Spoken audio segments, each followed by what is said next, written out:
ನಮಸ್ಕಾರ ಎಲ್ಲರಿಗೂ. ನಮ್ಮ ತೋಟದ ಮತ್ತೊಂದು ಹೊಸ ದಿನಕ್ಕೆ ನಿಮಗೆಲ್ಲ ಹಾರ್ದಿಕ ಸ್ವಾಗತ. ಇವತ್ತಿನ ವಿಡಿಯೋದಲ್ಲಿ ನಾವು ಒಂದು ಮುಖ್ಯವಾದ ಕೆಲಸ ಮಾಡ್ತಿದ್ದೇವೆ. ಅದೇನೆಂದರೆ ಬದನೆಕಾಯಿ ಗಿಡವನ್ನು ನೆಡುವುದು, ಅದಕ್ಕಾಗಿ ರೈಸಿಂಗ್ ಬೆಡ್ ತಯಾರಿ ಮಾಡುವುದು. ನಾವಿಲ್ಲಿ ಬದನೆ ಗಿಡವನ್ನು ನಡ್ತಾಯಿದ್ದೇವೆ. ನಮ್ಮ ಮನೆ ಖರ್ಚಿಗೆ ಎಷ್ಟು ಬೇಕೋ ಅಷ್ಟು ಬೆಳೆದುಕೊಳ್ಳೋದಕ್ಕೋಸ್ಕರ ನಾವು ನಡ್ತಾಯಿದ್ದೀನಿ. ಒಂದು 5-6 ಗಿಡ ನಡ್ತೀನಿ, ಅದು ರೈಸಿಂಗ್ ಬೆಡ್ ಮಾಡಿ. ಯಾರು ಏನನ್ನೇ ನಡಬೇಕು ಅಂದ್ಕೊಂಡಿದ್ದರೂ ಉತ್ತಮ ಬೆಳೆ ಪಡೆಯಲು ಮೊದಲ ಹೆಜ್ಜೆ ಅಂದರೆ ಉತ್ತಮ ಮಣ್ಣಿನ ತಯಾರಿ. ಗಿಡಕ್ಕೆ ನೀರು ಕೊಡೋದಕ್ಕಿಂತ ಮೊದಲು ಅದು ಬೆಳೆಯುವ ಜಾಗವನ್ನು ಸರಿಯಾಗಿ ರೆಡಿ ಮಾಡ್ಕೋಬೇಕು. ಗಿಡದ ಬೇರುಗಳಿಗೆ ಸಾಕಷ್ಟು ಬೆಳಕು ಗಾಳಿ ಸಿಗಬೇಕು, ನೀರು ನಿಲ್ಲಬಾರ್ದು, ಮಣ್ಣು ಮೆತ್ತಗಿರಬೇಕು. ಇದೆಲ್ಲ ಯಾವುದರಿಂದ ಸಾಧ್ಯ ಅಂದರೆ ರೈಸಿಂಗ್ ಬೆಡ್ ಮೂಲಕ ಮಾತ್ರ ಸಾಧ್ಯ. ಇವತ್ತಿನ ಕ್ಲೈಮೇಟ್ ಕೂಡ ತುಂಬ ಚೆನ್ನಾಗಿದೆ, ಮಳೆ ಬೇರೆ ಇಲ್ಲ. ಸ್ವಲ್ಪ ಸೂರ್ಯನ ಬೆಳಕು ನಿಧಾನವಾಗಿ ನಮ್ಮ ಮೇಲೆ ಬೀಳ್ತಾ ಇದೆ, ತಂಪಾದ ಗಾಳಿ ಬೀಸ್ತಾ ಇದೆ, ಹಕ್ಕಿ ಇಂಥರ ಕೇಳಿಸ್ತಾ ಇದೆ ಕಿವಿಯಲ್ಲೆಲ್ಲ.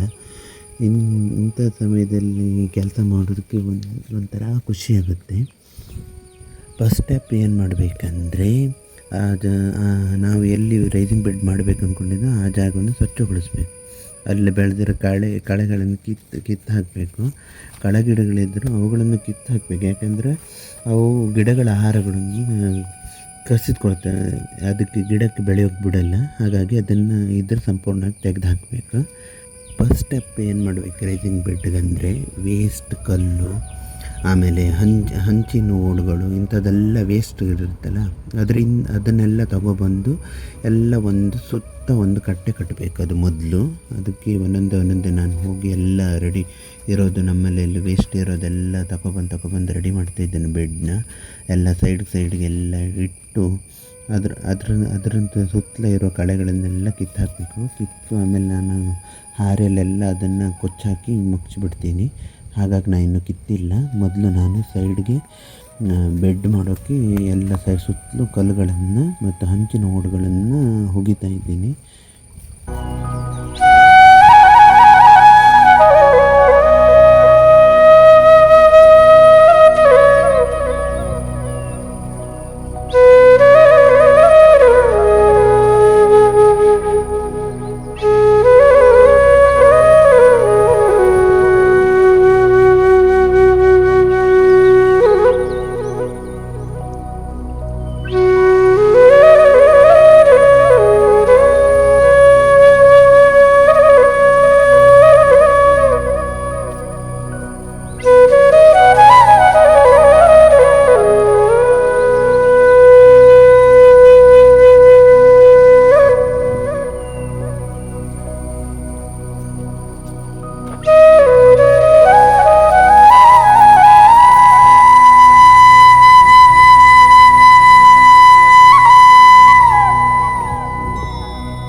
ನಂತರ ನಾನು ಬೆಡ್ ಪ್ರಿಪೇರ್ ಮಾಡೋಕ್ಕೆ ವೇಸ್ಟ್ ಬನಾನ ಲೀಫನ್ನು ತಗೊಂಡು, ಬಾಳೆ ಎಲೆಗಳು ಹಣ್ಣಾಗಿರೋದು ಒಣಗಿರೋದು ಎಲ್ಲದನ್ನೂ ಕಟ್ ಮಾಡ್ಕೊಂಡು ಬಂದು ಬರೋಕ್ಕೆ ಹೋಗ್ತೀನಿ. ನಮ್ಮ ಮನೆಯಲ್ಲಿ ಬಾಳೆ ಗಿಡ ಇದೆ, ಆ ಬಾಳೆ ಗಿಡದಲ್ಲಿ ವೇಸ್ಟ್ ಆಗಿರೋದನ್ನೆಲ್ಲ ಕಟ್ ಮಾಡ್ಕೊಂಡು ಬರೋಕ್ಕೆ ಹೋಗಿದ್ದೀನಿ.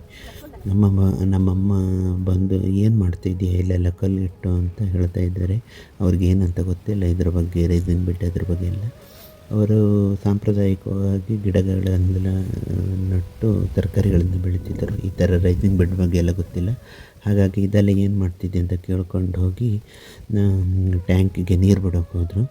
ನಾನಲ್ಲಿ ಬಾಳೆ ಎಲೆಗಳು ಅದೆಲ್ಲ ಹಣ್ಣಾಗಿರೋದನ್ನೆಲ್ಲ ಕಟ್ ಮಾಡಿ ತಗೊಂಡು ಬರೋಕ್ಕೆ ಹೋದೆ.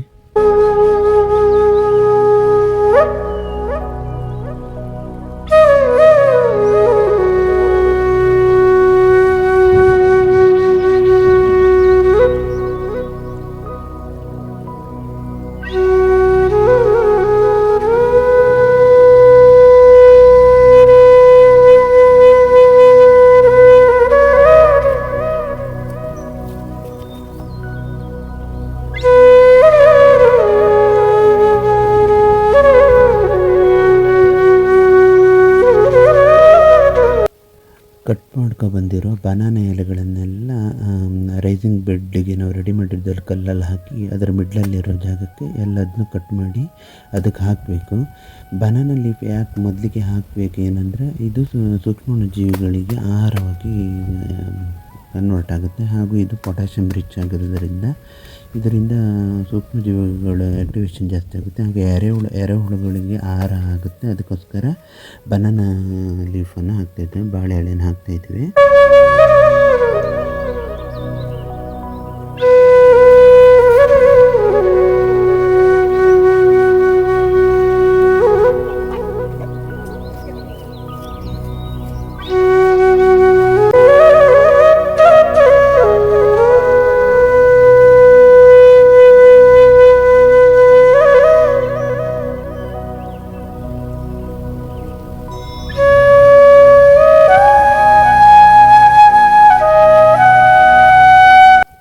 ಬಾಳೆ ಎಲೆಲ್ಲ ಹಾಕಿದ ಮೇಲೆ ಕಟ್ಟಿಗೆ ಹಾಕಬೇಕು. ಅಂದರೆ ಒಣಗೋಗಿರುವ ಕಟ್ಟಿಗೆ ಎಲ್ಲ ಮರದಿಂದ ಬಿದ್ದಿರುತ್ತೆ, ಅಂಥದ್ದನ್ನೆಲ್ಲ ವೇಸ್ಟ್ ಮರದ ಕಟ್ಟಿಗೆಗಳನ್ನು ತಗೊಬಂದು ಹಾಕಬೇಕು. ಮರದ ಕಟ್ಟಿಗೆಗಳು ಯಾಕೆ ತಗೊಬಂದು ಹಾಕಬೇಕಂದ್ರೆ ಇದು ಹಾಕೋದ್ರಿಂದ ಮಣ್ಣಿನ ತೇವಾಂಶವನ್ನು ಹಿಡಿದಿಟ್ಕೊಳ್ಳುತ್ತೆ ಮತ್ತು ಪೋಷಕಾಂಶಗಳನ್ನು ಪೂರೈಸುತ್ತೆ ಗಿಡಕ್ಕೆ. ಅದಕ್ಕೋಸ್ಕರ ನಾವು ಮರದ ವೇಸ್ಟ್ಗಳನ್ನೆಲ್ಲ ತಗೊಬಂದು ಅದಕ್ಕೆ ಹಾಕಬೇಕು. ಯಾಕಂದರೆ ಅದು ನಮಗೆ ಪೋಷಕಾಂಶಗಳನ್ನು ನೀಡುತ್ತೆ.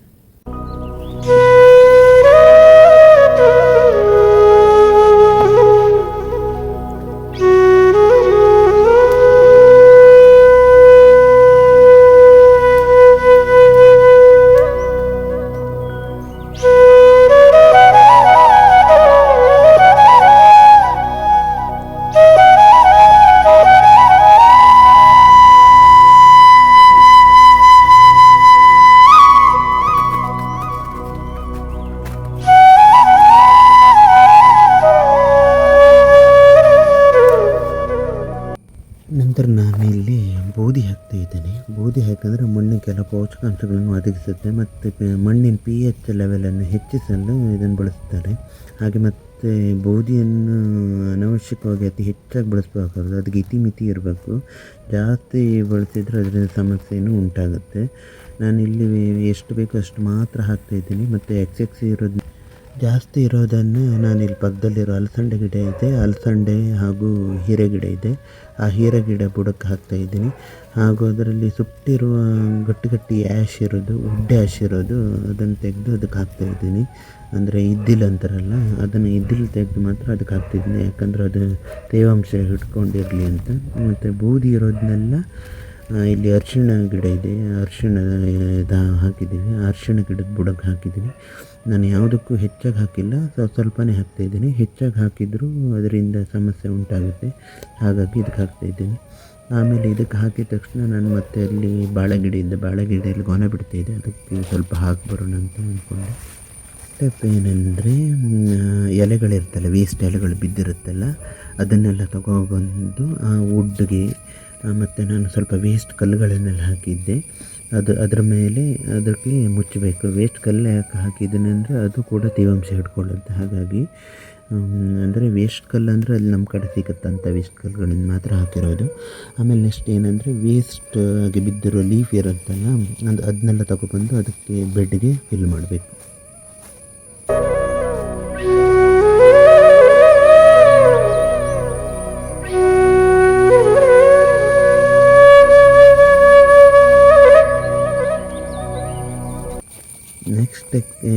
ನೆಕ್ಸ್ಟ್ ಸ್ಟೆಪ್ ಏನಂದರೆ ಹಟ್ಟಿ ಗೊಬ್ಬರ. ಅಂದರೆ ನಾವು ಇಲ್ಲಿ ಹಿಂದ್ಗಡೆ ಇರೋ ಹೊಂಡ ಇದೆಯಲ್ಲ, ಅದರಲ್ಲಿ ನಾವು ಸಗಣಿ ಎಲ್ಲ ತಗೊಬಂದು, ದನದ ಸಗಣಿ ಎಲ್ಲ ತಗೊಂಡು ಇಲ್ಲೇ ಡಿಕಂಪೋಸ್ ಮಾಡೋದು. ಅದಕ್ಕೆ ವೇಸ್ಟ್ ಎಲೆಗಳನ್ನೆಲ್ಲ ತಗೊಬಂದು, ನಮ್ಮದು ಹಾಡೆ ಇದೆ, ಅದ್ರ ಜಾಗದಲ್ಲಿರೋ ಬಿದ್ದಿರೋ ಲೀಫ್ನೆಲ್ಲ ಕ್ಲೀನ್ ಮಾಡಿ ಗುಡಿಸ್ಕೊಬಂದು ತಗೊಬಂದು ಇದಕ್ಕೆ ಹಾಕಿ ಡಂಪ್ ಮಾಡಿ ಅದರ ಮೇಲೆ ಸಗಣಿ ಹಾಕ್ತೇವೆ. ಸ್ವಲ್ಪನೇ ಡಂಪ್ ಮಾಡಿ ಸ್ವಲ್ಪನೇ ಎಲೆಗಳು ನಾವು ರೆಡಿ ಮಾಡಿ ಇಟ್ಕೊಂಡಿದ್ದು ಅದನ್ನು ಹಾಕ್ತಾ ಬರೋದು ಡಿಕಂಪೋಸ್ ಮಾಡೋಕ್ಕೆ. ಆ ಡಿಕಂಪೋಸ್ ಮಾಡಿರೋ ಗೊಬ್ಬರವನ್ನು ತಗೊಬಂದು ಈಗ ಎಲೆ ಹಾಕಿದ್ದೇನೆಲ್ಲ ಅದರ ಮೇಲೆ ಆ ಬೆಡ್ಗೆ ಹಾಕಬೇಕು. ಫಿಲ್ ಮಾಡಬೇಕು. ನನಗೊಂದು 2 ರಿಂದ 3 ಹೆಡ್ಗೆ ಇದಕ್ಕೆ ಸಾಕಾಗಿದೆ.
ನಾನಿಲ್ಲಿ ಏನು ಮಾಡ್ತಿದ್ದೇನೆಂದರೆ, ವೇಸ್ಟ್ ಆಗಿರೋ ಮರ ಕೆಳಗಿರೋ ಮಣ್ಣು, ಅದರಲ್ಲಿ ತುಂಬ ಎರೆಹುಳುಗಳಿವೆ. ಯಾಕಂದರೆ ಮರದ ಕೆಳಗಿರೋದು ಎಲೆಗಳೆಲ್ಲ ಬಿದ್ದು ಕೊಳೆತು ಅದರಲ್ಲಿ ಎರೆಹುಳುಗಳು ವಾಸವಾಗಿದೆ. ಅಂಥ ಎರೆಹುಳುಗಳಿರುವ ಮಣ್ಣುಗಳನ್ನು ತಗೊಬಂದು ಬೆಡ್ಗೆ ಹಾಕಬೇಕಂತ ತಗೊಂಡು ಬಂದು ಬೆಡ್ಗೆ ಹಾಕ್ತಾಯಿದ್ದೀನಿ. ಒಳ್ಳೆ ಎನ್ರಿಚ್ ಆಗಿರೋ ಎರೆಹುಳುಗಳಿವೆ. ಅದರಿಂದ ಎರೆಹುಳುಗಳು ಇರೋದ್ರಿಂದ ಮಣ್ಣಿಗೆ ಒಳ್ಳೆ ಪೋಷಕಾಂಶ ಒದಗಿತ್ತು. ಹಾಗಾಗಿ ಆ ಮಣ್ಣನ್ನೆಲ್ಲ ತಗೊಬಂದು ಇದಕ್ಕೆ ಡಂಪ್ ಮಾಡ್ತಾಯಿದ್ದೀನಿ.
ನೆಕ್ಸ್ಟ್ ಸ್ಟೆಪ್ ಏನು ಮಾಡ್ತಾ ಇರೋದಂದರೆ, ನಮ್ಮ ಮನೆಯಲ್ಲಿ ಸ್ವಲ್ಪ ನಾವು ಹೊರಗಿಂದ ತರಿಸಿರೋ ಕೆಂಪು ಮಣ್ಣಿದೆ.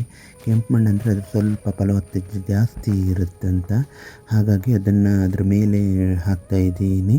ಅದರ ಮೇಲೆ ಹಾಕಿದ್ದೀನಿ.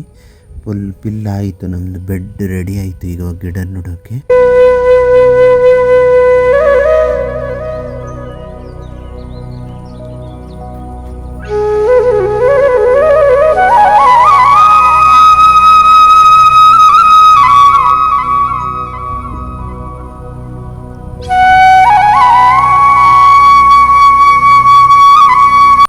ನಾವು ಗಿಡ ಏನಂದರೆ ಬದನೆ ಗಿಡ ಸ್ವಲ್ಪ 4-5 ಯಾರೋ ಕೊಟ್ಟಿರೋ ತಂದು ನಾವು ಒಂದಲ್ಲಿ ಪ್ಲಾಸ್ಟಿಕ್ ಕವರ್ ಎಲ್ಲ ಹಾಕಿ ಇಟ್ಟಿದ್ದೀವಿ. ಅಂದರೆ ನಾವು ಮೆಣಸಿನ ಗಿಡ ಒಂದು ಚೀಲದಲ್ಲಿ ಹಾಕಿ ನಟ್ಟಿದ್ದೆವು. ಅದರ ಬುಡದಲ್ಲೇ ನಟ್ಟಿದ್ವಿ. ಯಾವಾಗಾದ್ರೂ ನೋಡೋಕೆ ಟೈಮ್ ಬಂದಾಗ ನೋಡೋಣ ಅಂತ.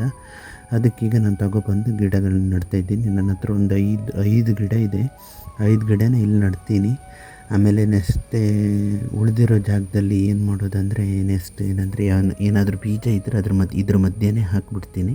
ಯಾಕಂದರೆ ಒಂದೇ ಮಣ್ಣಲ್ಲಿ 2-3 ಬೆಳಿಬೋದು. ಹಾಗಾಗಿ ಇದ್ರ ಮಧ್ಯೆ ಗ್ಯಾಪ್ ಇರುವಲ್ಲಿ ಬೇರೆ ಯಾವುದಾದ್ರೂ ಬೀಜ ತಂದು ಹಾಕ್ತೀನಿ ನೆಕ್ಸ್ಟ್ ಟೈಮು.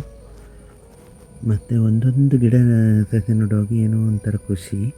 ಹಾಗಾಗಿ ಏನೋ ಒಂಥರ ಕೃಷಿ ಮಾಡೋದಂದರೆ ಏನೋ ಖುಷಿ. ನಾವೆಲ್ಲ ಯಾವಾಗಲೂ ರೈತರಲ್ಲ, ವೀಕೆಂಡಲ್ಲಿ ಮಾತ್ರ ಈ ಥರ ಕೆಲಸ ಮಾಡೋದು. ನನಗೆ ಮೊದಲು ಚಿಕ್ಕ ವಯಸ್ಸಿಂದ ಏನೋ ಒಂಥರ ಖುಷಿ ಈ ಥರ ಕೆಲಸ ಮಾಡೋದು. ಆಮೇಲೆ ನನಗೆ ಹಸು ಅಂದರೆ ತುಂಬ ಇಷ್ಟ.